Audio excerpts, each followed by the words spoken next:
Black promote with the queen. That's a blunder because now rook can take the rook.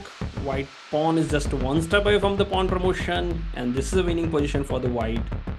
But there is one idea that black can try is to end this as a draw. The only way for the black to draw this position is by giving the continuous check, and that's how black started giving the check with queen to f4. Here, as a white, king have option going to the h3, h1 or the g1, but h1 and the g1 is actually draw. If king goes to the h1, queen takes the pawn check, king to g1, and now queen takes the pawn on d4 check. This is slightly weird position because if king goes to the f1, well, that's a lost because queen to d1 check and rook is gone. Once white lost the rook, he lost the control on the b7 pawn, so going to the f1 doesn't work. He have to go back to again h2, this time e5 check.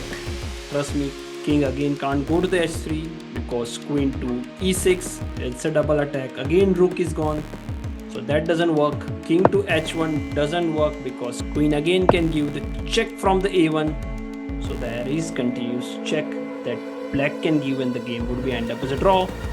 So h1 doesn't work. So if you think after giving check if king to g does work, well, that will also not, because after queen takes d4 check, again king can't go to the f1 because queen to d1 check and rook is gone. King have to go to the h2. Same theory will follow. Queen takes the pawn on check and the game would be end up as a draw. So the perfect idea from this position after queen to f4 check is going towards the queen first with h3. Of course, there is only one check with queen to f5. That's a check. King to g3. The only effective check is queen to g6 check.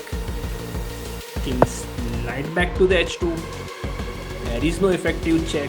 Queen to e8. Black is waiting for white to promote. White promote with the check. Queen takes the queen. Rook takes the queen.